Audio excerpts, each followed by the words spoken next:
This meeting is called to order. This is the task force that we created to confront the virus COVID-19. And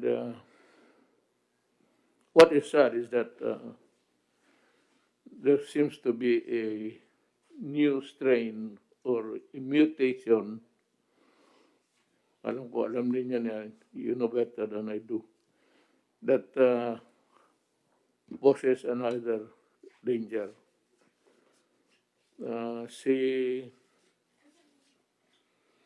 Sa Kortan nga sa Hulo is asking for a Navy blockade because there seems to be a new strain or a copy of that strain which has reached Singapore. Then nagdududa siya na may bagong strain, they were told.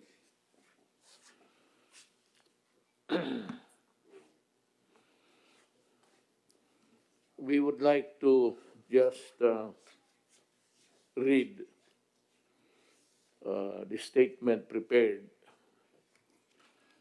so that we would shorten the proceedings tonight. The provincial government of Sulu has called the Interagency Task Force for the Management of Emerging Infectious Diseases, IATF,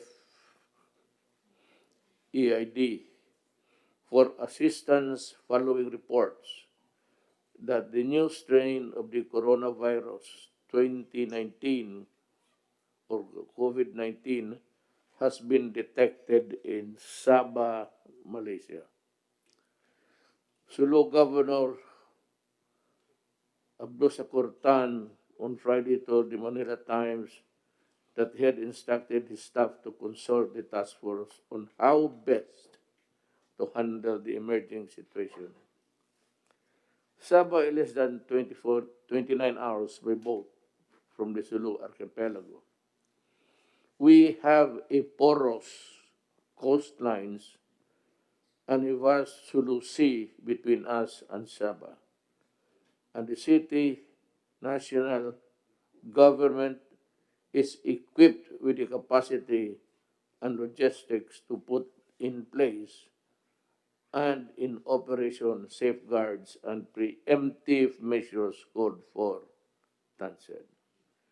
The Sulu Task Force COVID-19 is calling on the public not to panic and to heed advisories from official sources.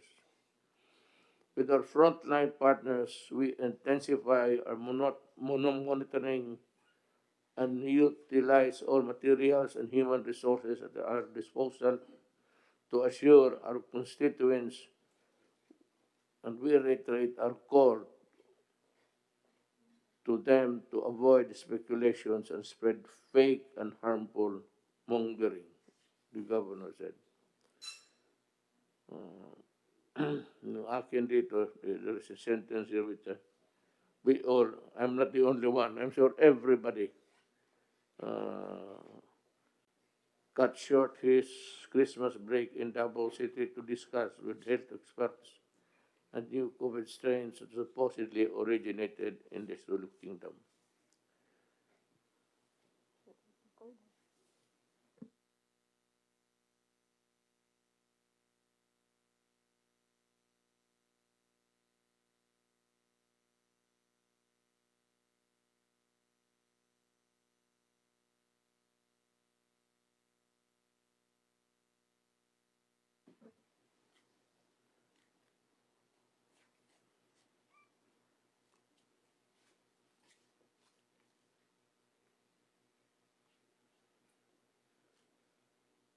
Yun na lang, hindi na yung iba.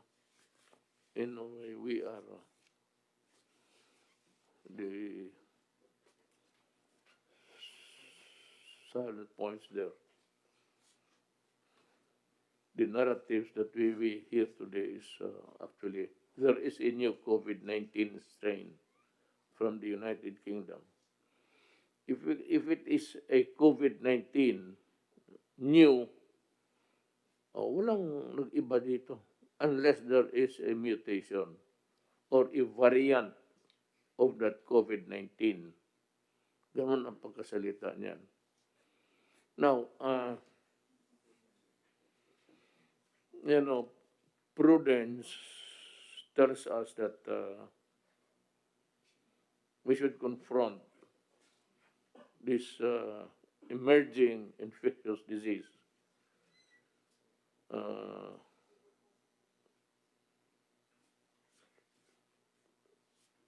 Ano talaga?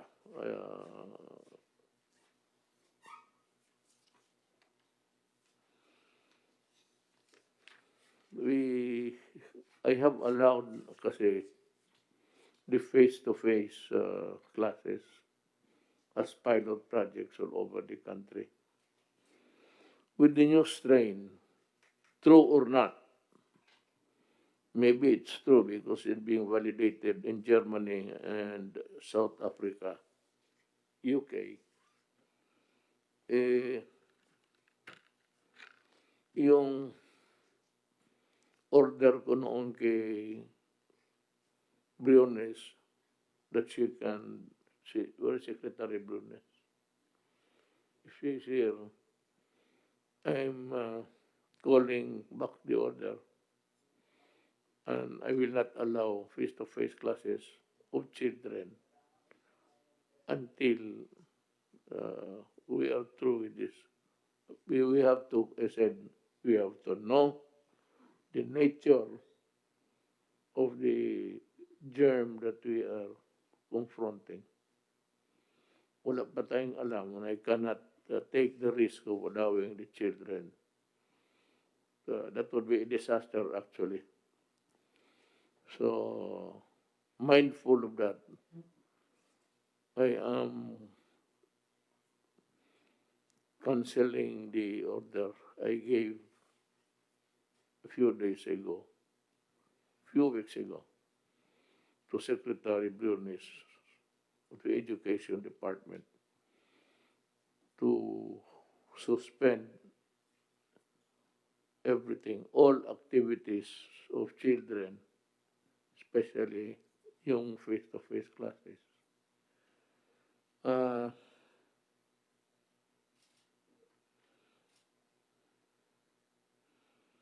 We know only little of how this mutation took place, the new variant. So we would like to call on the experts to give us at least something to work on kung sakali meron. Can I call the experts, medical experts, who can maybe give light to us of what we are confronting or fighting? Dr. Marisa M. Alejandria. She's a member of the Technical Advisory Group of COVID-19. Is she here? Mr. President, Yes. Mr. President, with your permission, we have prepared a consolidated report coming from our experts. But before that, I will make the presentation, Mr. President. Then perhaps the questions can be answered by our experts whom we have invited. But with your permission, Mr. President, Yes. can I just have the honor of acknowledging the following experts. Dr. Marisa Alejandria, Member Technical Advisory Group for COVID-19. Dr. Mark Edsel Ayes, the Laboratory Manager of the UP Philippine Genome Center. He's over there. Dr. Celia Carlos, Director of the RITM. Dr. Alifea de Guzman from the DOH Epidemiology Bureau. Dr. Enrique Domingo, the Director General of the FDA. Dr. Nina Gloriani, Head Vaccine Development Expert Panel and Professor, UP College of Public Health. Dr. Teodoro Ted Herbosa, Special Advisor, NTF against COVID-19. Dr. Jaime Montoya, Executive Director, DOST Philippine Council for Health Research and Development. Dr. Annalisa T. Ong Lim, Member, TAG Group for COVID-19. Dr. Cynthia Saloma, Executive Director, UP Philippine Genome Center. Dr. Mario M. Panaligan, Immediate Past President, Philippine Society for Microbiome and Infectious Diseases, and Vice President, Philippine College of Physicians. Dr. Camilo Roa Jr., Pulmonary Medicine, Manila Doctors Hospital. Dr. Edsel Salvania, Member Technical Advisory Group for COVID-19. Dr. Ron Jean Solante, Chairman Adult Infectious Disease Tropical Medicine, San Lazaro Hospital. Dr. Socorro D. Escalante, Coordinator, Acting World Health Organization Country Representative, and Dr. Troy Hepte, Public Health Epidemiologist and Consultant, Senate Committee on Health. Again, Mr. President, we are appreciative of the presence of our various medical experts at a very short notice. And again, can I begin with my presentation, Mr. President? Yes, just if you, Yes. if I may suggest, Yes, sir. since we are talking of an invasion, actually, of new microbes, kindly tell us how we could prevent it from entering the country, if at all we can. Mahirap yan, but somebody should tell us whether we should close the borders or close the entire country. That's one. And the second is, what medical interventions can we make to fight this deadly virus? So, it's yours now. Yes, sir. Thank you, sir. I'll have a short presentation, Mr. President. Again, thank you, Mr. President, sa lahat po ng ating mga eksperto na pinaunlakan ng ating pong imbitasyon. I would like to share a brief situationer sa sinasabing new variant of SARS-CoV-2 na naitala mula sa UK. Ang paunang aksyon dito ng inyo pong IATF at mga karagdagang rekomendasyon mula sa DOH alinsunod sa payo ng ating pong mga eksperto. Ito po, ang new variant ng SARS-CoV-2 ay na naitala sa United Kingdom ay sinasabing mas madaling makahawa at mabilis raw po nitong napapalitan ang predominant na strain na COVID sa Southeast region ng UK at iba pa pong mga parte nito. Sa UK sa ngayon ay 5 hanggang 10% ng lahat ng COVID-19 specimens ay sumasailalim po sa genetic sequencing upang matukoy ang saktong strain or variant. Sa Kent, South England, ang average na sequencing coverage ay nasa 4%.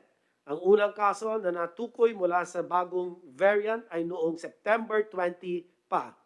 Base sa December 13 report, nasa 1,108 na individual sa England ang may COVID hango sa variant na ito.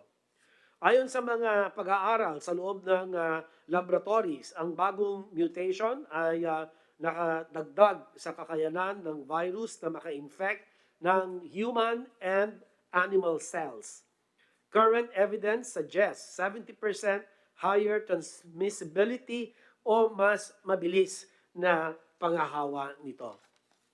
Ngunit wala pa pong indikasyon na ang virus na ito ay nagdudulot ng mas malubhang karamdaman at na maapektuhan nito ang pagtalab ng bagong bakuna kontra COVID.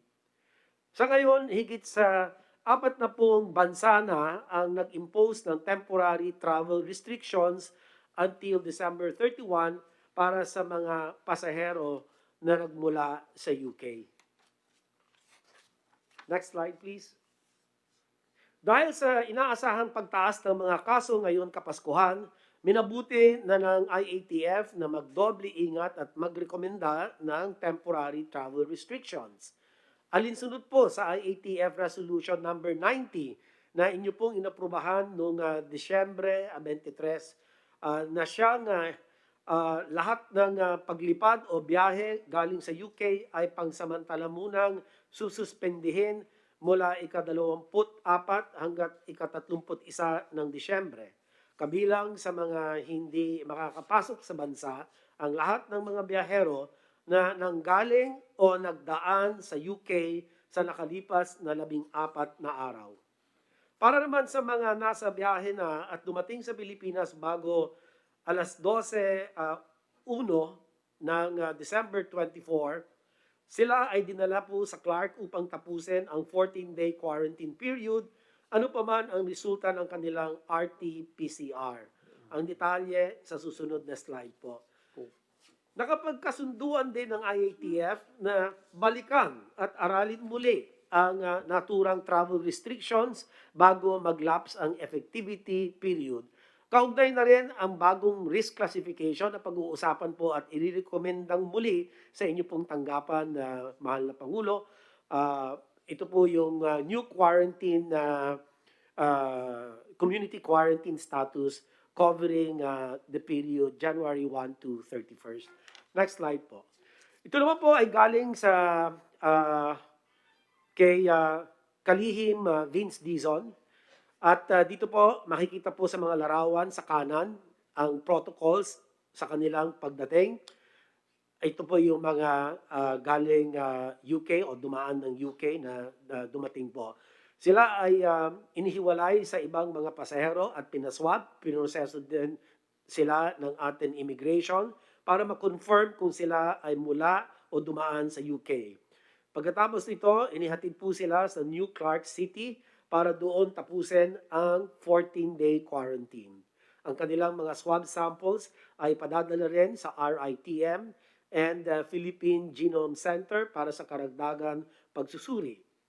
Ayon sa NTF report, mula December 22 to 25, umabot na po sa 79 na pasahero mula UK ang dumating sa bansa, 72 ang dumating sa NAIA habang 7 ang dumating naman po via Clark.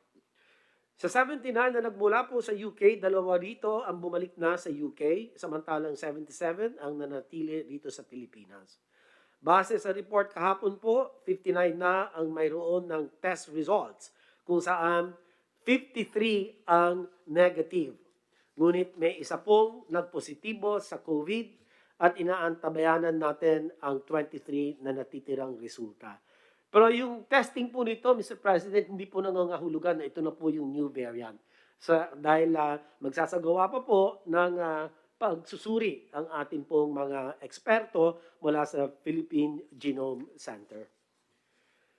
Next slide, please. Base sa mga ulat na kinalap ng WHO mula ika-28 ng Agosto hanggang ika-23 ng Disyembre, may 12 bansa sa Western Pacific region ang nagtala ng mga imported na kaso mula sa UK. Kabilang po rito ang Hong Kong, China, Singapore, New Zealand, Korea, Japan, Malaysia, Solomon Islands, Vietnam, Australia, Taiwan, and Cambodia. Sa mga ito, 3 bansa ang nakapagtala ng mga kaso base po sa bagong variant. Sa Australia ay may 4 na kaso na natuklasan habang naka-quarantine. Sa Hong Kong ay may 2 kaso, 2 estudyante na edad 14 at 17. Sa Singapore naman po ay may 1 kaso, isa rin estudyante na 17 taong gulang. Sa Japan na na-detect ang new variant sa 5 biyahero mula sa UK. Samantalang wala pang kaso mula sa new variant ang naitala sa Pilipinas. Ngunit nais ko pong tukuyin ang limitasyon ng datos na ito. Ito ay mula sa mga official sites lamang kung saan ang datos ay patuloy na nagbabago o inaayos dahil sa ongoing case investigations. Meron din mga naitalang imported na kaso na hindi matukoy ang pinanggalingan. Ang ating pong recommendation, next slide please. Ito po ang aming rekomendasyon, Ginoong Pangulo, habang nadaragdagan ang mga bansang nag-uulat ng detection ng UK new variant, Ninirekomenda po ng DOH kasama ng mga eksperto ng TAG o Technical Advisory Group ng ating IATF at ng World Health Organization na sa mga manggagaling sa mga bansang may kumpirmadong new variant, gawin mandatory ang pagtapos ng 14-day quarantine period sa New Clark City. Ang protocol na ito ay gaya na ng ipinatupad ngayon para sa mga biyaherong dumating bago mag alas 12 ang 1 umaga ng December 24. Ikonsidera lamang ang travel ban, Mr. President, kung nasa level na ng community transmission ang new variant sa naturang bansa. Lahat din ng specimens galing sa mga biyahero sa UK ay dapat pong maipadala sa PGC upang sumailalim sa genomic sequencing. Ito naman ang ating additional action points. Ilan na lang po ito, matatapos na. Ito naman po ang karagdagan complementary action points na naitatag na rin noong nakalipas na IATF para sa lahat ng ating pong international travelers. Patuloy na pagpapatupad ng BOQ, Bureau of Quarantine at OWA sa quarantine at testing protocols para po sa mga papasok sa ating bansa. Sila din ay naatasang magsumite ng line list at i-endorso ang mga international travelers na papasok sa iba't ibang LGUs. Ang DILG at LGUs naman po ay sisiguraduhin na magtatapos ng mga iniendorsong biyahero ang kanilang 14-day quarantine sa temporary treatment and monitoring facilities o sa kanilang tahanan. Next slide. Kailangan din natin palakasin ang ating kapasidad for biogenomic surveillance at i-institutionalize ito as a comprehensive system integrated with the current influenza-like illness and severe acute respiratory infection surveillance. Kinakailangan din bigyan ng sapat na kakayanan ang ating mga sub-national laboratories gaya ng RITM upang magsagawa ng biobanking o ang pagkolekta at pag-imbak ng samples para sa mga kakailanganin pag-aaral. Ang surveillance systems na ito ay importante din po sa ating pag-monitor ng vaccine effectiveness. Para naman sa mga agarang aksyon, ang inyo pong DOH ay tutulong sa pag-identify ng mga samples na isusumite sa PGC para sa kanilang pagsusuri. Agad rin magre-report ito ng mga areas or population groups na nakitaan ng clustering at community transmission para sa gayon ay agad na makapag-conduct ng biosurveillance ang RITM, ang PGC at ang National Institutes for Health. Ang RITM, PGC at NIH naman ay magkukonduct ng purposive sampling as part of biosurveillance, kung saan uunahin ang mga samples na nakuha sa buwan ng Nobyembre at Disyembre. Samantalang ang RITM ay naatasang mag-develop ng standard operating procedures, response protocol, bilang paghahanda sa mga posibleng bagong variants at strains ng virus. Para po magampanan ang mga tungkulin na ito, Mr. President, aming pong nire-review ang resources na ating kakailanganin at tayo po ay magsusumite ng request for additional budget kung kinakailangan.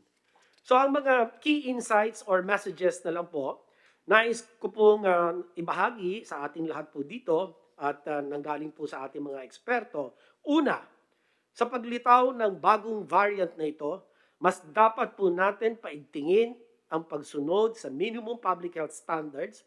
Napaka-importante po nitong MPHS, ang paghuhugas ng kamay, cough etiquette, pagsuot ng mask at face shield, pagdistansya ng 1 metro o higit pa, at panigurado na maayos ang ventilasyon or air circulation sa pagprotekta laban sa COVID-19. Hindi lamang po tayo mapuprotektahan ng minimum public health standards sa kasalukuyang variant.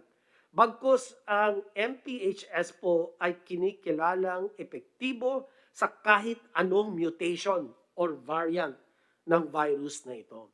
At para maiwasan ang pag-mutate ng virus, kinakailangan natin mapanatiling mababa ang mga kaso sa bansa. Kung mas kaunti ang mga taong nai-infect, mas mababa rin po ang tsansa na mag-mutate ang virus. Ikalawa, kailangan natin patuloy na pagtibayin ang kumpiyansa ng publiko sa bakuna. Dahil sa paglabas ng bagong variant, mas nagiging inclusive at equitable ang vaccine efforts sa buong mundo. Kaya naman dapat natin sabayan ito ng increased vaccine confidence. Kailangan natin maging transparent sa mga efforts to secure our vaccines. Kailangan natin magbigay ng regular na updates para maiparating sa publiko na atin talagang sinisigurado na ang mga bakuna na atin pipiliin ay safe and effective. At ito po ay gagawin natin gamit ang nagkakaisang boses ng gobyerno sa ilalim po ng inyong administrasyon. Maraming salamat po, Mr. President. We interested to hear from General Galvez. The steps they have taken so far to, I said, confront this new virus. Sir,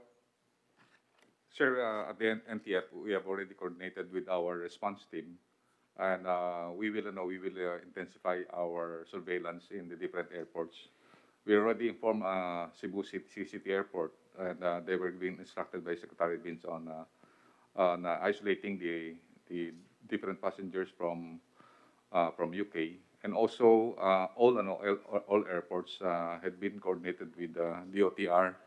Particularly with Ochi Tucson, we have been coordinating with Secretary Tucade.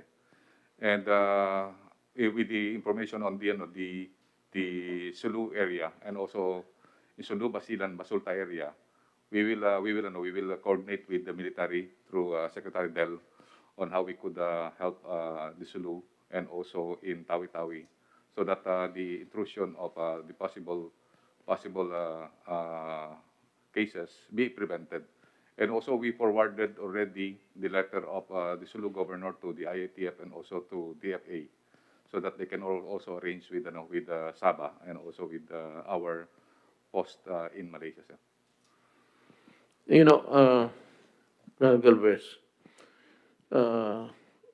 what is very important in that area is really the control of the entry of people. Whether or not they have in their bodies already the virus, that's another thing.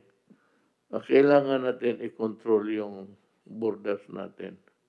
And maybe General Lorenzana might be able to harness the assets of the Philippine Navy, additional Yes, Mr. President. patrol ships. Maybe we should also ban the movement of people from Sabah to Sulu. And then we will enforce the blockade of people trying to break the blockade, sir. So, ito ang gusto kong maitanong sa mga experts. How many mutations is possible from this COVID-19? If it can mutate and produce another variant, how many do you think this virus is capable of mutations? Kasi maghahabol tayo dito, so we want to know kung paano natin how to really increase our surveillance dito sa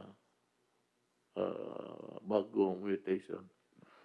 And I said, how many can this COVID-19 produce variants and mutations over time? Can somebody answer the question? Mr. President, may we recognize Dr. Cynthia Palmes Saloma, the Executive Director of the UP Philippine Genome Center. Madam, you have the floor. Hello po, Mr. President. So far, worldwide, mga 12,000 na po na mga sequence changes ang nangyari po sa 30,000 bases na genome ng virus. Hindi naman po lahat ng mga mutations nagkukos ng bad effects. Meron naman pong okay o hindi. Ito lang po yung bagong variant kasi po nag-occur siya sa spike protein na nagko-contact sa receptor ng human, kaya medyo concerned po siya. So, Mr. President, if we want to track the mutations in the Philippines, kailangan po, beyond RT-PCR testing, kailangan po natin ng whole genome sequencing. Na yan po yung gagawin namin together with RITM and the Department of Health. Thank you. Well, I'm glad to know that there's an agency or body that takes care of this, just in case. Ang pangalawa, is there a need for us to prepare against, make preparations against this new strain? Ano ang, but if they are, for example, passengers coming in from UK, from other places, not necessarily taking the airlines from UK, but others, paano ito? Same control ang gagawin natin? Kung palabas na sila, maybe there are those going home for the vacations, for the season. Dumaan muna ng ibang lugar, but galing UK. And how do we know what steps are you taking to determine these guys who are potential carriers of the new strain of COVID-19? Yung hindi galing sa people taking flights directly from UK to the Philippines, wala yan. So we have banned it. But for others who are from UK or working and passing to other places and taking flights, not necessarily airlines, from the British territory, but yung pauwi na, dumaan lang, nagbakasyon. Yeah. We can ask our Epidemiology Bureau, Dr. Alithea de Guzman, for her answer.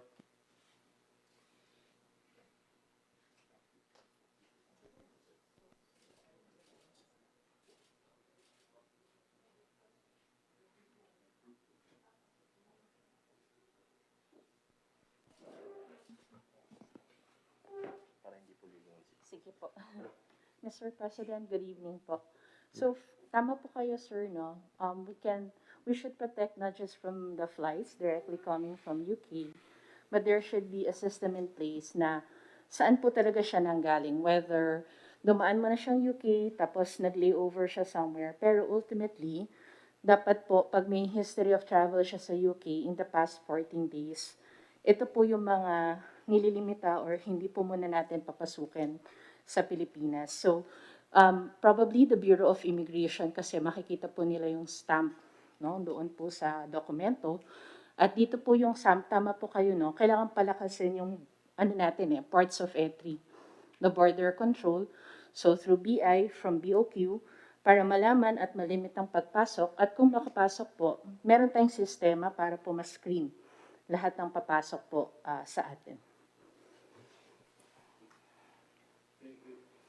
Thank you, sir. Mr. President. Good enough. Yes.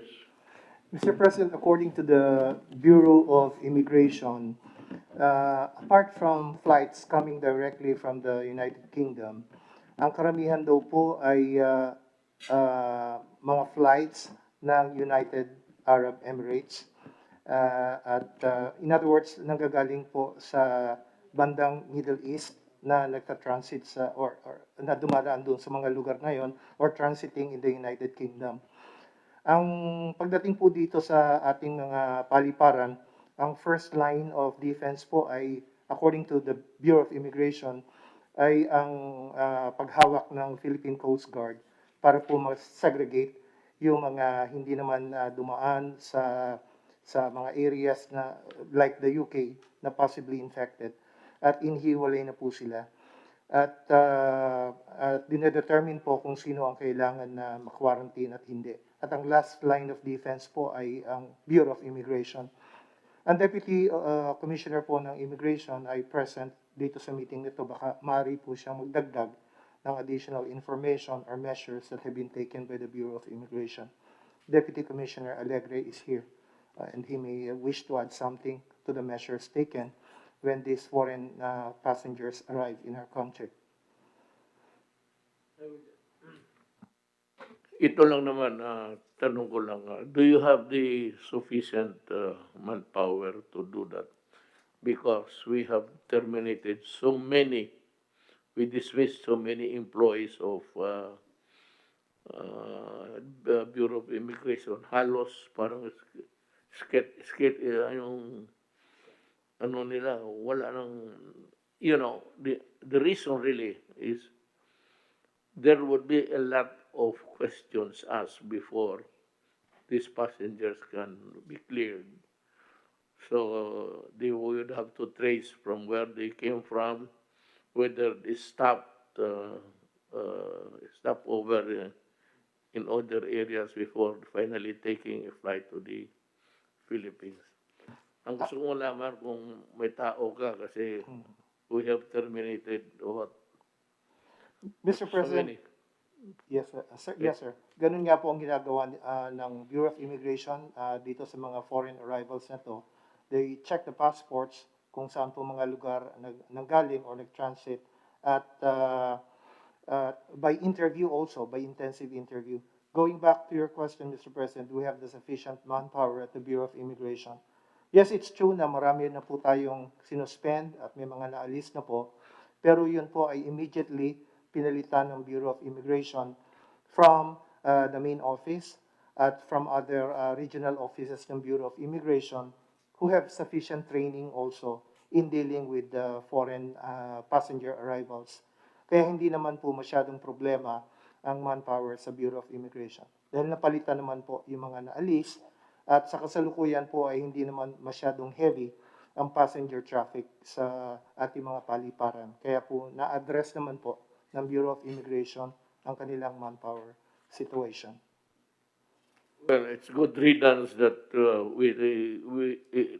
it took place during the time of a crisis like this because there's less people traveling and less people, otherwise holidays are not really maybe attractive to other people. I forgot the numbers of your immigration people manning the desk there at the airport. We terminated how many? That 42, I think. I think more than that, Mr. President, including those who were suspended, more than 80, if I remember correctly. Probably about 100 now, including, those who were dismissed and those who were suspended, Mr. President. But meron pa naman pong available manpower coming from the other offices and regional offices ng Bureau of Immigration na pwede naman pong ilagay sa ating Manila terminals. You can, if need be, you can always maybe take in newcomers from the other agencies, or you can increase the number by just asking people, especially those na ilalo na yung gusto ko yung ipalit yung mga first grade eligibles sa yung natanggal na dismiss doon dahil sa pastillas. Marami yon. eventually it will reach 100 siguro when the investigation is over. But yung preliminary actions natin, medyo naano lang ako. But I now follow your trend of thought that this time there is less travel and people take care of people. But there will be so many questions asked. Malaki ang pila dyan kung ganun. Well, anyway, it's a blessing in disguise that there are less people to attend to dito sa immigration table.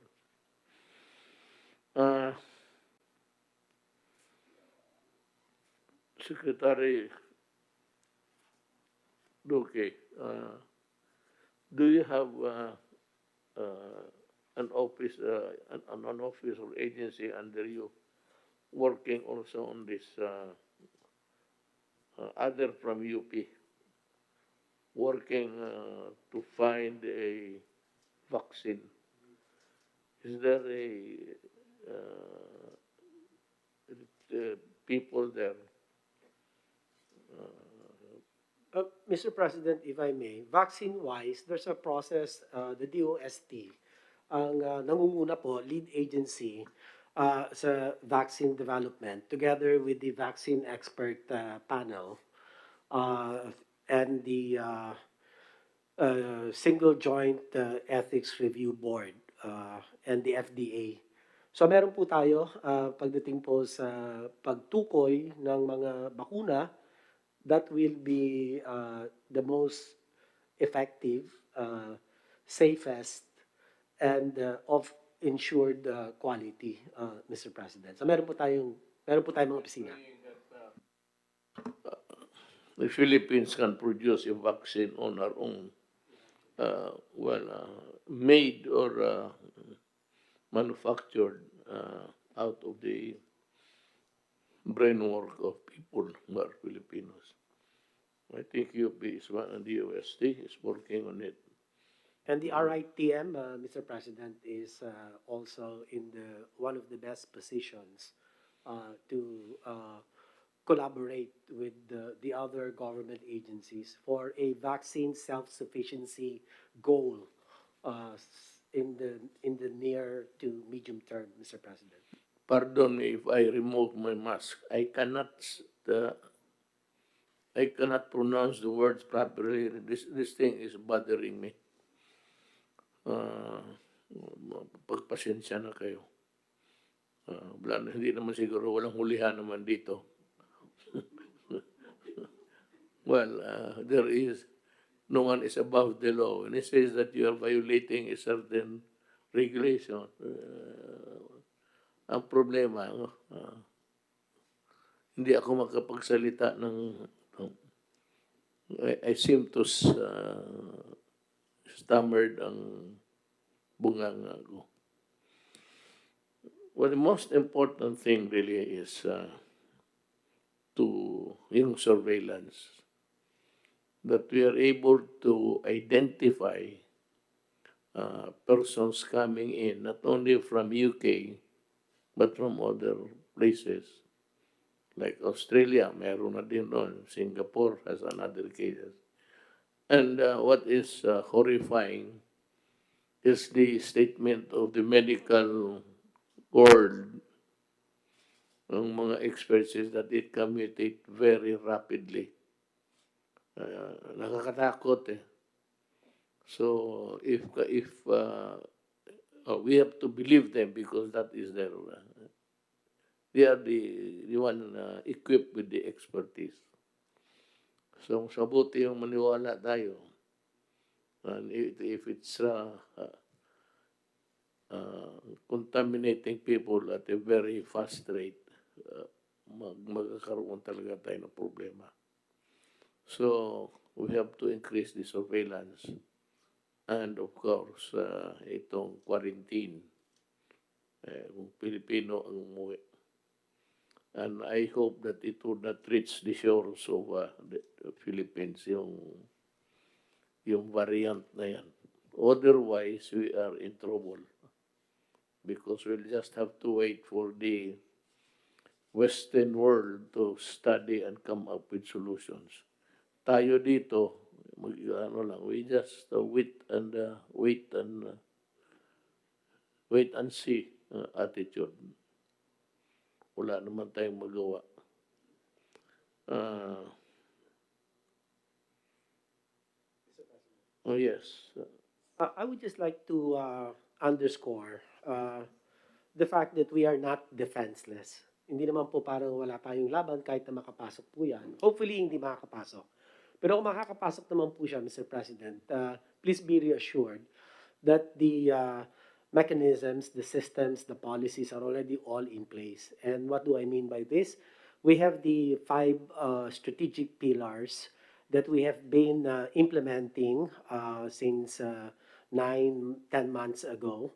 And these are the prevention using our BIDA solution of the DOH, BIDA may disiplina ng DILG, 7 commandments of the DOTR, the angat-ingat of the PCOO, and we've been drilling down relentlessly to all the communities about the importance of preventive measures. Number 2, sir, is the early detection. The key is early detection so that we will forestall admissions of severe and critical cases. Ano po? And we have already observed that the clinical management of severe to critical cases has tremendously improved over time. And that's kudos to our doctors, our clinicians. They've really improved their craft, and saving lives is now what is being observed. And then kasama po sa atin early detection is active case findings, the contact tracing, testing. Our testing now has increased tremendously, and we have to date tested 6.2 million Filipinos. That's about close to 6% testing coverage. And then the aggressive isolation and quarantine. This is already in place, Mr. President, and the treatment, our hospitals have improved tremendously, as I have indicated earlier, and the preparations for the new normal that has to be embraced by the local government units and in their respective communities. But by and large, we have made some great strides in our pandemic response, but it's far from being perfect. But the results, as we can see today, we have greater than almost 93% recovery rate. We have maintained our relatively low active cases, and the many gains that we have accomplished over the past several months, and we intend to build further on these gains. And so, even with the threat of new variants being confronted, or rather confronting nations, and we are no exception. Sabi nga po nila, it's not a question kung darating dito, it is going to perhaps really reach the shores, but it's a question of when. But again, all of the systems are in place, Mr. President. So we hope that we can manage this, Mr. President. You know, if true that there is a variant new and it is now wreaking havoc on the lives of people, one of the countries I think that has imposed a lockdown again is France.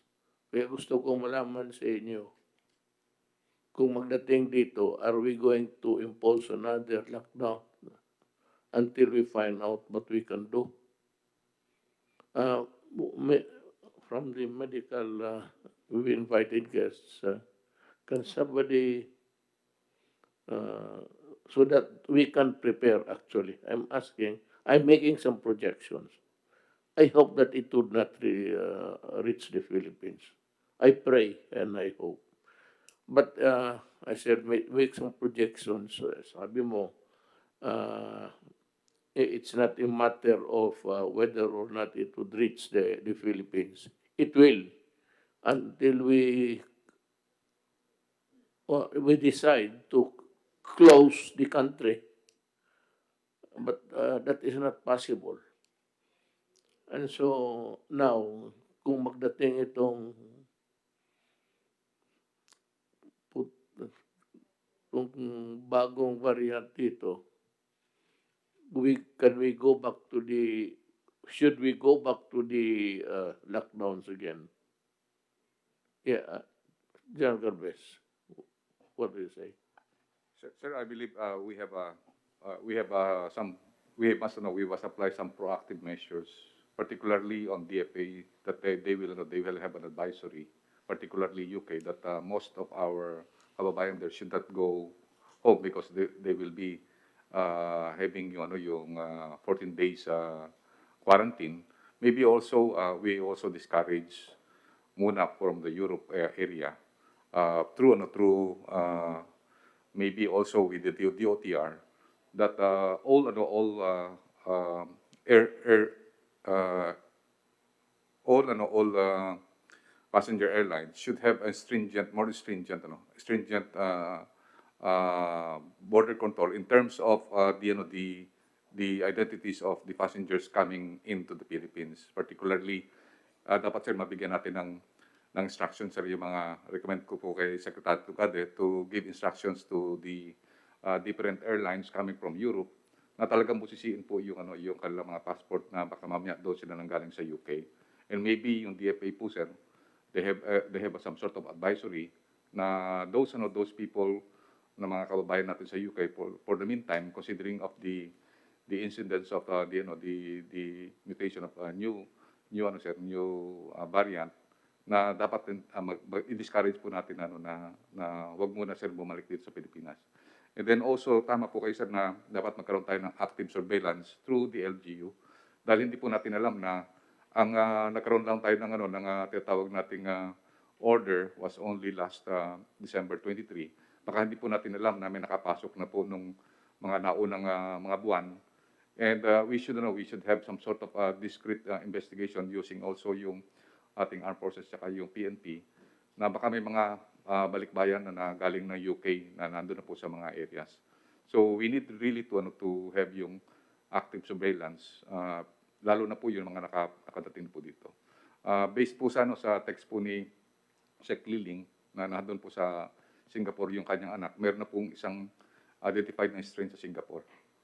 And it was already confirmed sa anak po ni Sec Liling na nandun po.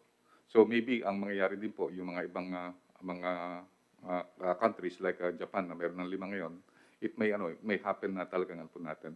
Ang isang po natin na pwede po nating gawin po sir isa talagang mag-designate tayo ng quarantine, special quarantine area for those who will be later identified na para po talaga ma-isolate natin mabuti.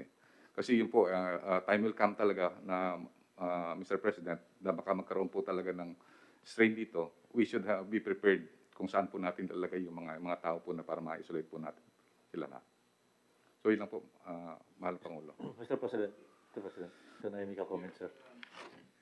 On your question, sir, if we had to tighten the lockdown, I think the IETF should put a threshold kung ilan yung araw-araw na lumalabas na, then we may be able to, we might enforce again tighter lockdown. Kailangan may threshold tayo. Kung bababa lang siya ng 2,000 below, or even 3,000 siguro. But it will be the IETF siguro, Secretary Doke, usap tayo para at threshold para automatic lockdown tayo. Thank you, sir. Actually, yung lockdown is a possibility. I said we are making some projections, but if the severity in numbers would demand that we take corrective measures immediately, then we'll just have to go back to the lockdown. Pagka rumami sila with the new strain, then in the meantime that we are not able to confront them effectively, I mean the virus, we'll just have to, tama yan, it depends on the severity in number. Kasi pagka marami na, and we do not have the antidote of how to kill those variants, we have a problem there. And of course, we would also be hard pressed on looking for the money for the expenses in the meantime. Magastos yan. Yes, John, you. Yes. As of now, Mr. President, our situation in the country is manageable if we are just talking on the local COVID situation. What we have really to guard or to watch out is the international borders, because the variants or the new strain is coming from those identified countries. Kung mababantayan po natin yung ating international ports, kung po pwede, maimbudo natin sila sa 1 or 2 international ports lang. And tulad po ng sabi ni Secretary Galvez, ready tayo sa quarantine facilities. Then we can isolate yung situation on the local and find if there is anyone who is able to pass through, yun po yung hanapin natin. Right now, there's no necessity to call for a lockdown, but probably more on controlling the flow from the international. If ever, probably we may not have to declare lockdown in the country, but we may have to close the border if there is a real situation that would occur later on. So, for the quarantine naman, sir, we'll make sure that the LGUs will see to it that anyone who gets contact with a person coming from UK or from the 4 countries enumerated, i-quarantine po sila kahit home quarantine just to ensure na hindi sila makagalaw. That way, I think we can control the situation. Mr. President. Yes, Secretary Dugade. Thank you very much, Mayor President. Noong hong naglabas ng protocol at guideline ng IATF, saka ang DOH, nag-zero in ho tayo sa UK. From December 22 hanggang ngayon, zero in tayo sa UK. Nung naglabas ho ang IATF ng protocol, rinivisit and strengthen namin sa DOTR yung tinatawag ho namin na one-stop shop sa pamunuhan ng OTS, Office of Transport Security, si General Raul de Rosario. Kaya nga ba't nung December 22, nalaman namin na ang pumasok from UK, 2 pasahero. December 23, 54 passengers. December 24, 6 passengers. December 25, 17 passengers. Sa kabuuan, meron hong suma total, gaya ng report ni Secretary Duque, 79 passengers. Out of the 79 passengers, nanggaling ho yan, 72 nanggaling sa NAIA. 7 lang ho yung sa Clark. Doon ho sa 79, 2 ho yung umuwi, mag-asawa. Ibig sabihin, pumasok ng Maynila, hindi na nagtagal, using the same flight sa Emirates, bumalik sa London kasi yung asawa na Brit ayaw pumunta sa Clark. Isa lang ho ang positive so far at tinantay yung resulta natin sa mga 23 passengers. Ang ibig kong sabihin lang ho is, nagsisiro in tayo sa UK. Yung report kanina ho ni Secretary Duque, parang nasasabi niya na kailangan lawakan natin ng konti yung pagsipat natin ng mga pasaherong hindi lang nanggagaling sa UK, tignan din natin yung ibang bansa na kung saan meron na yung bagong strain ng COVID. Kasi yung bagong strain ng COVID ay mabilis yung kontaminasyon at mas malawak. Having said this, Mr. President, siguro importante at bigyan tugon at pansin natin short of or in preparation of lockdown, yung rekomendasyon ni Secretary Duque kanina, nasilipin natin yung ibang lugar na kung saan meron itong bagong strain ng COVID. Nandiyan yung Australia, nandiyan yung Singapore, hindi ko maalala yung ibang lugar. Siguro dapat tignan na yan. Kailangan mapalawak natin yung Bureau of Quarantine, yung Department of Health sa airport with the one-stop shop. Ginawa natin sa UK yan, gagawin natin sa pagdinagdag pa yung ibang lugar. Meron lang akong katanungan na gusto kong tanungin sa ating mga medical experts. Klaro Mr. President, na pag ang pasahero galing sa loob ng bansa na merong strain, klaro na meron kang stringent quarantine protocols. Imagine natin at isipin natin na lahat yung nagbabiyahe, minsan hindi direct flight, meron yung tinatawag na transit. Ibig sabihin dumaan lang doon. Dalawang klase yung transit. Yung transit pumunta sa airport, inantay yung connecting flight, pero galing sa lugar na merong new COVID-19 strain. Tanong, gaano katagal sila dapat sa airport bago mo impose yung strict quarantine? Ito yung nasa airport lang. Pangalawa na gusto kong tanungin sa medical experts is, will the rules be the same if ang stopover mo or transit mo may kasamang layover? Ibig sabihin natulog sa lugar, dun sa lugar, at kinuha yung connecting flight. Ano yung protocol at requirements na gagawin natin dyan? Magkaiba yan kasi yung strain na sinasabi nila, Mr. Mayor, President, Sir, is malawak ang contamination at mabilis. So, klaro, pag galing ka sa isang lugar at doon ka nagmula, how will you treat the transient passengers now? Considering that there are two kinds of transiting passengers. One that waits for their flight in the airport, and how long will this be allowed or tolerated? And the other is transiting, merong layover. Ibig sabihin, natulog sa hotel yan bago kinuha yung connection. I'd like to get the views of the medical experts. Yan ang sinabi ko kanina, Art. Sir? Yan ang sinabi ko kanina. Opo. Gusto ko pong marinig sa kanila ano yung opinion para mag-guide din kami how to address these transiting passengers coming from countries where there is a strain. Considering that the strain is, again, in the words of the medical expert, deeply and widely contaminatable. Ano dapat yung patakaran natin dyan? Well, we should ask the medical guys. Mr. President, with your permission, we would like to recognize Dr. Isa Alejandria of the Technical Advisory Group of IATF. Ma'am.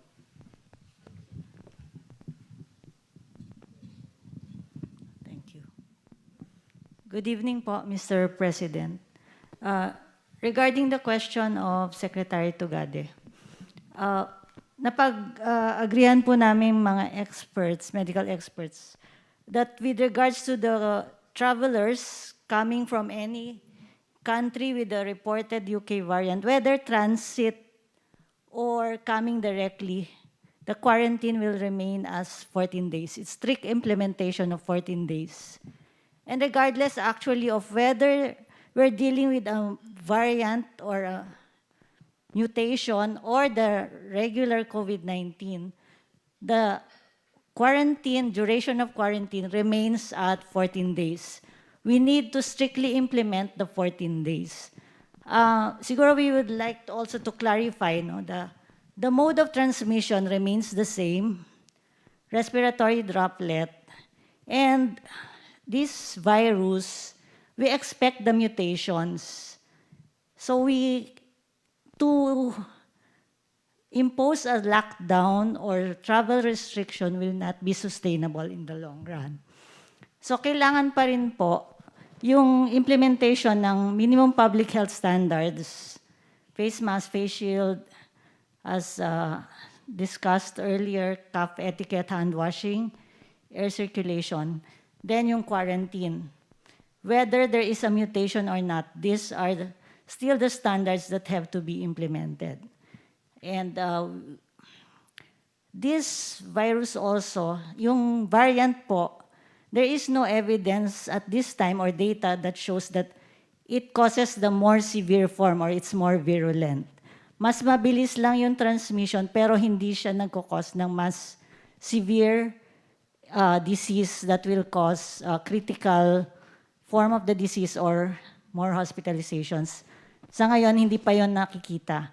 Mas mabilis lang ang transmission kasi nag-mutate nga dun sa protein kung saan yun yung nag-a-attach sa virus sa loob ng katawan. So yun po yun. Kaya we expect the mutations to come kasi that's the natural evolution kasi ng virus. It's their way of survival. As they replicate, they mutate. But not all mutations are significant. So far, di ba, last July, yung first mutation, yung D614G, na pumasok na sa atin yun. Kaya nagkaroon tayo ng surge noong August. And then this time, we're trying to prevent the entry of the UK variant.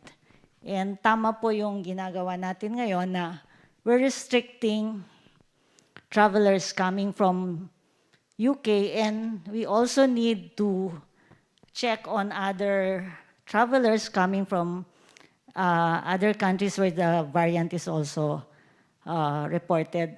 Kaya may plans po ng surveillance, biosurveillance ang Philippine Genome Center, RITM, NIH together with DOH para ma-monitor natin yung mga pumapasok na variant.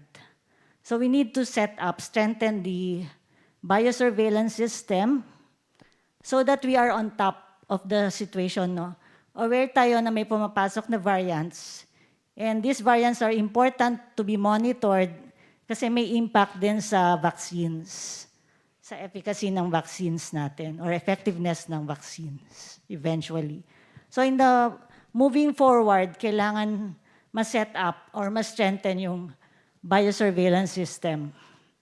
And para malaman natin kung meron ng UK variant dito, yung November-December samples natin ay i-analyze ng Philippine Genome Center and RITM.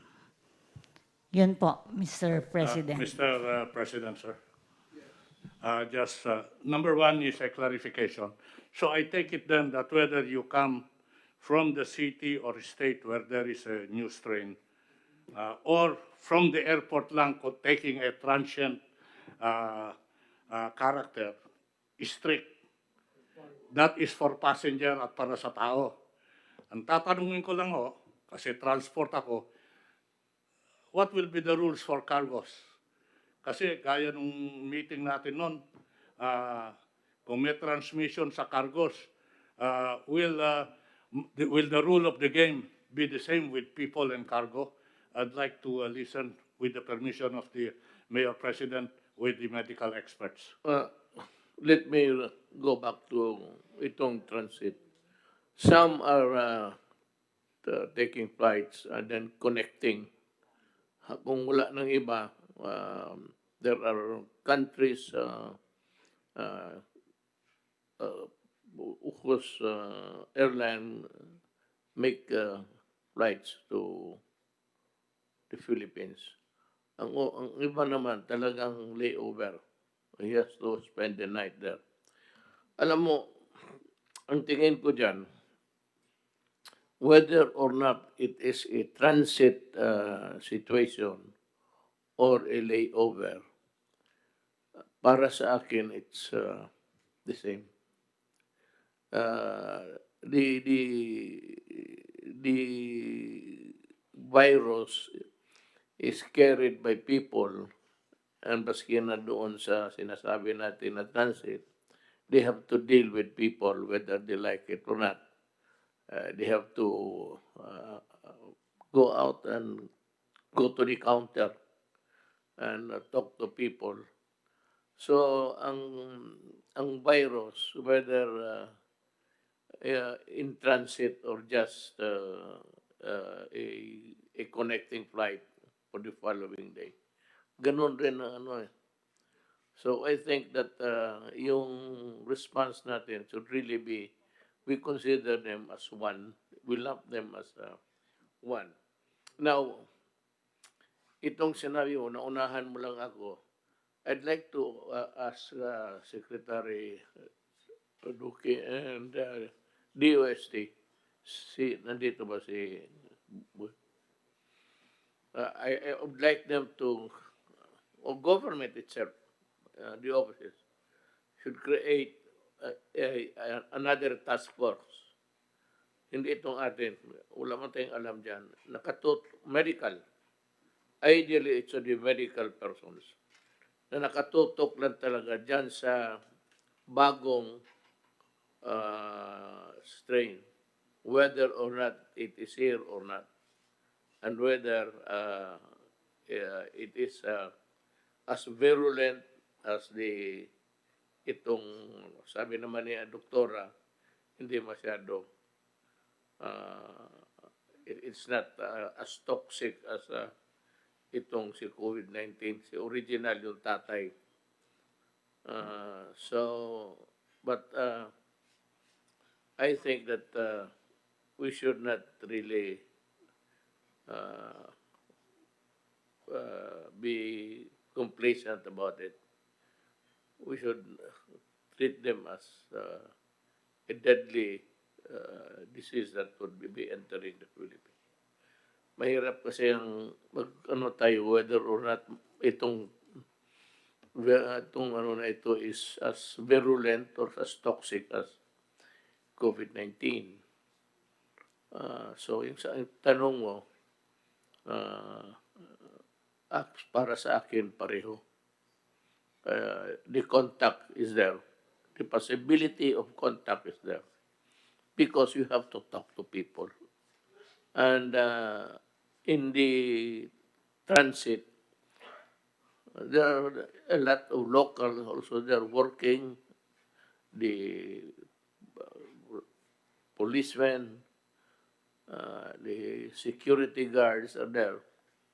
And while waiting, I said, they are in a room that maybe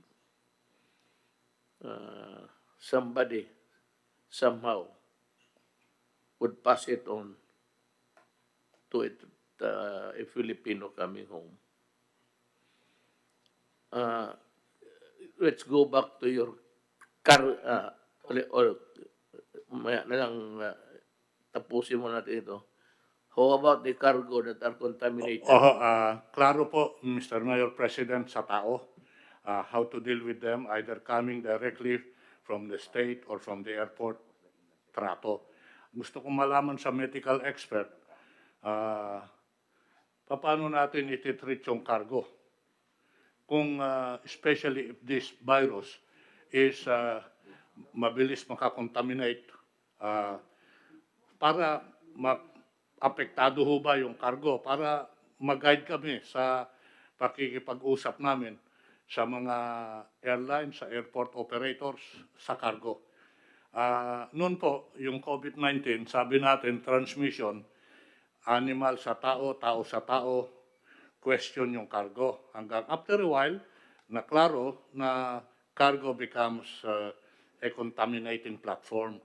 Dito ho sa bagong strain na to, kung it becomes a contaminating platform at mabilis maka-spread, kailangan ho bang maging mas strict ako sa cargo ngayon sa mga pumapasok sa airport or sa aduana, considering that this new strain is very contaminating. Mr. President, Yes. If I may, the existing disinfection protocols must be followed, and pagpatuloy nyo lang yon. And I think it's going to be safe enough. If you want to double the disinfection process, it will not harm, it will only do good. So whatever you've done, you can just, perhaps ramp it up a little bit more. Ayo, Third po na ginagawa ngayon, yung spraying, yung kwanis, sufficient na ngayon yon. Tama po kayo. Yung ginagamit lang po dyan ay chlorine-based disinfecting chemical. why, Art, is there no fumigation being done? Fumigate. Sir, nung nag-umpisa yung COVID sa mga airport, sa mga pier, meron ho yung spray contamination sa mga cargo eh. Ngayon ho, tinatanong ko, because of the nature of the new strain, will there be a need to put stronger contaminating spray or, I want to hear from them so that we will know how we can react and deal with the airlines and the port operators. Well, if they are potential carriers of the strain, even baggages, that is your problem. Try to find a solution for that. Fumigation or whatever, spraying, that would fall under your worry. Kasi po, yung isang pwede natin gawin, Secretary Duque and Mr. President, sir, remember, mandatory quarantine itong mga pasahero. Huwag natin pabit-bit yung bagahe nila papunta sa Kwan. Kunin yung bagahe, or we can do a process there. Pagtapos na yung quarantine nila. Para nang sa ganon, nakahold din yung cargo. Hindi naman kailangan isama nila dun sa kunyan. And unless yung mga hand carry na may essentials. I don't know. That is a good law. Again, it depends on the depth and extent of the contamination of the new strain. That is a good suggestion. Not even a suggestion. That is a good plan, actually. Prohibit them from carrying the cargo. But that is an added burden to sa inyo. But they have to be... Actually, sir, I think Secretary Bello will confirm this. Tumatagal yung proseso sa airport kasi kinukuha nila yung bagahe, dinadala kung saan sila makakwarantinang hotel. Baka mas maganda niyan, yung hand carry lang nila, ang dadali nila, carrying some essentials, maiwan yung ibang kargamento that will also facilitate the movement inside the airport. While you put additional quarantine precaution to the cargo as they are doing their mandatory quarantine. This is an off-the-cuff, a knee-jerk reaction to the discussion. Mr. President, we have the expert back to Dr. Alejandria for her comment to the issue. Thank you, Mr. President. With all due respect po, we don't need to quarantine din po yung baggage and cargo. The usual standard disinfection procedures would suffice whether there's a mutation or not. Kasi ang transmission pa rin po, the main driver of transmission is respiratory droplet. Pag umubo, talking loudly, singing loudly, close distance, yun. That's when the droplets are spread and enter the body. So it's not necessary to quarantine the cargo. So the usual disinfection measures using chlorine would suffice. There is, what you would really want to say is that there is no scientific, hard scientific finding that itong inanimate things can be carriers of Opo. the disease. Yeah. Yes po. Mr. President. Secretary Roque, ano? sir. Mayor, bago lang po magtanong pa tayo sa mga technical experts, nag-text lang po si Secretary Lina Briones, and I will quote, "We will implement the President's instructions to recall limited face-to-face classes in the light of recent development," end quote. So, hindi daw po nila itutuloy na yung face-to-face pilot. No? At ang pangalawang punto ko lang po, napansin ko po, walang mga taga-economic team natin dito, but I think if some of them were here, they will say na yung tayo po yung nag-lockdown, it was really to prepare our healthcare system. So siguro po, if we are sure that this will become more virulent, although mababa po ngayon ang ating occupancy rate pagdating po sa ating mga isolation facilities, sa ating mga ward beds, sa ating mga ICU beds, maybe we should now take steps to even add more, no? Miski mababa pa po yung utilization natin, just in case talaga nga pong napaka-virulent itong bagong strain. Maraming salamat po. Yes, Secretary Lograde. Thank you, Mr. President. So, para lang maintindihan natin to, Mr. President, it seems like what the experts are saying, and correct me if I'm wrong, yung mutation lang ng virus is the mutation made the virus stickier lang. Right? Because you're saying yung characteristic ng virus na kumapit is now stickier. Is that what the experts are saying? That's why tumaas ang virulence niya because of yung pagdikit niya sa mga cells ng tao is because nandun yung protein that made it stickier.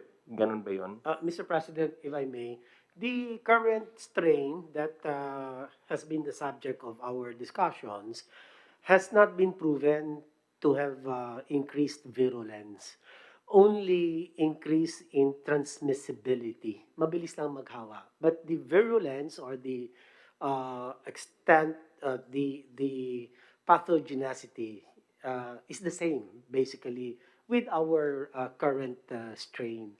So hindi naman siya mas gumrabe o mas serious yung kanyang sakit na idinudulot. Mas mabilis lang po.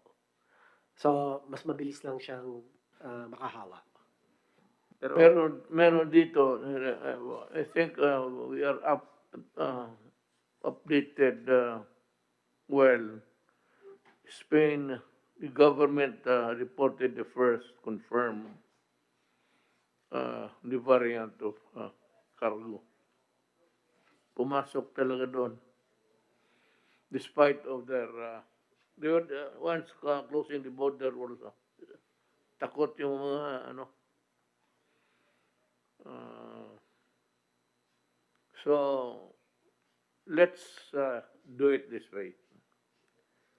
We will assume, as it will really happen, we will assume that the new strain will arrive in the Philippines.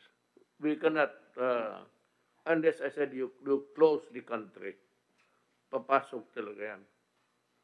So let us proceed on that premise that this train will, that's why I said task force, so that we would be advised immediately or in advance. Papasok yan dito. So ang ating yun is, yun ang, yung quarantine, tapos, sabi ni ma'am, doktora na, yung namang, hindi naman dumedicate sa inanimate things. So, sa bagay, hindi magdikit. It will not thrive. It will die if it sticks to the cargo. And kung may fumigation dyan, Art, sa iyo, fumigate lang. If you burst of itong whatever chemical that's appropriate for the cleansing of the cargo, bilisan mo lang yung just for good measure. That's about it. For good measure, let us do it. Now, Secretary Bello has something to say. Ikaw yung pinakamaraming kliyente dyan eh.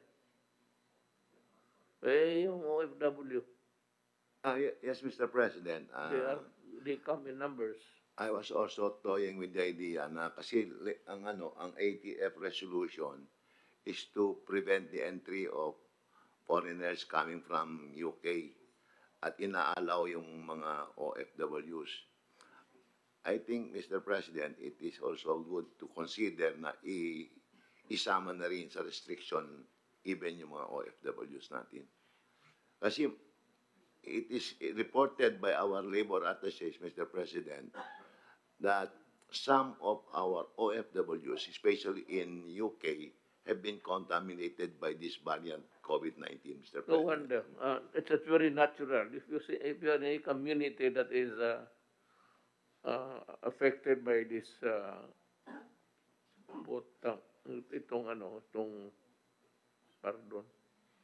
if a community is affected and you are there, naturally if there are Filipino nurses, most of them, they are connected with the medical profession.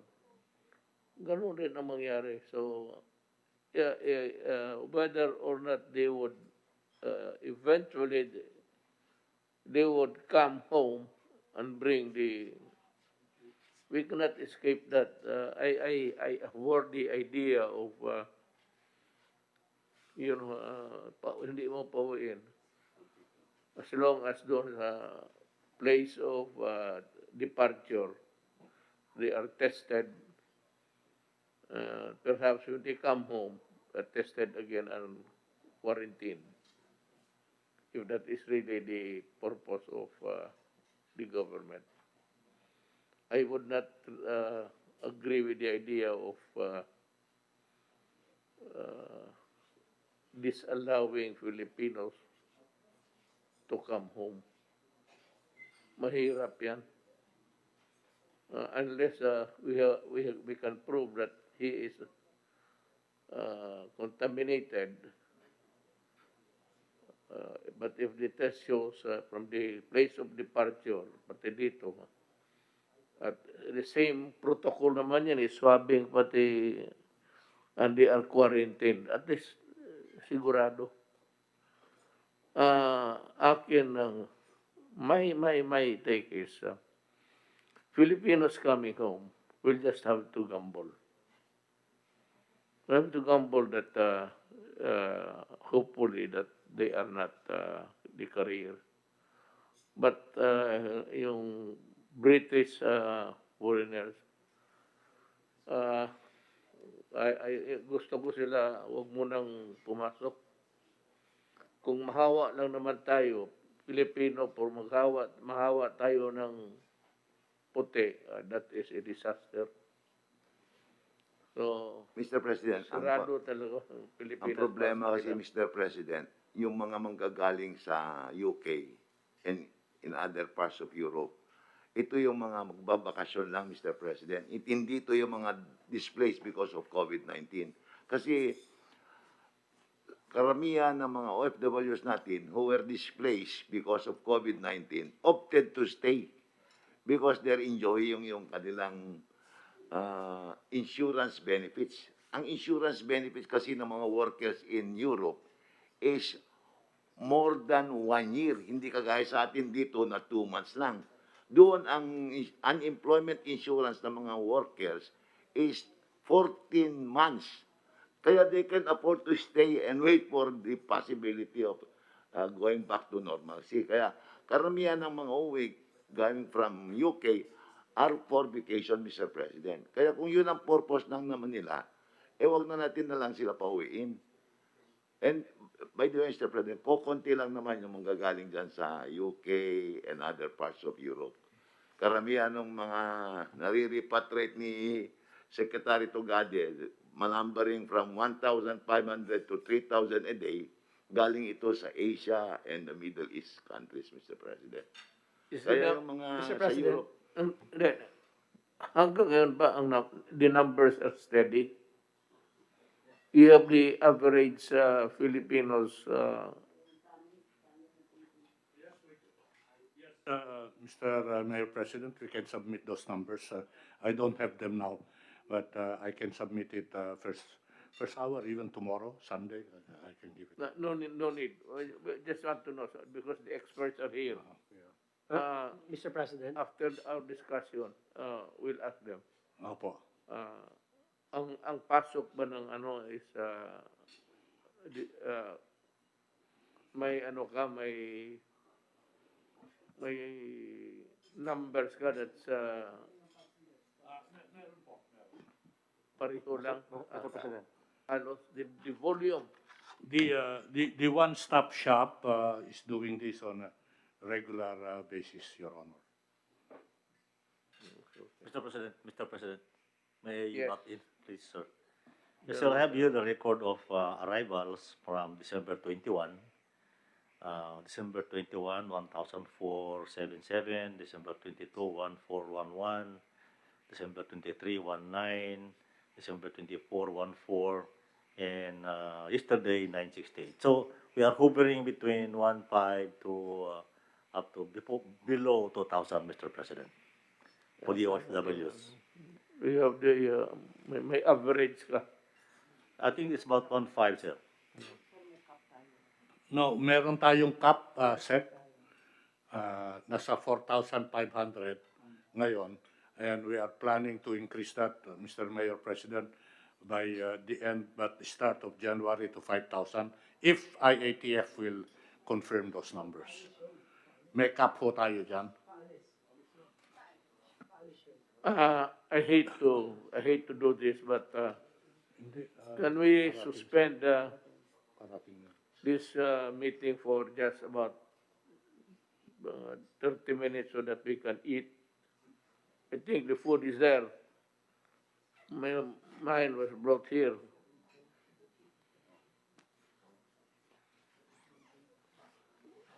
Session suspended. You guys, you get your food. I don't know where.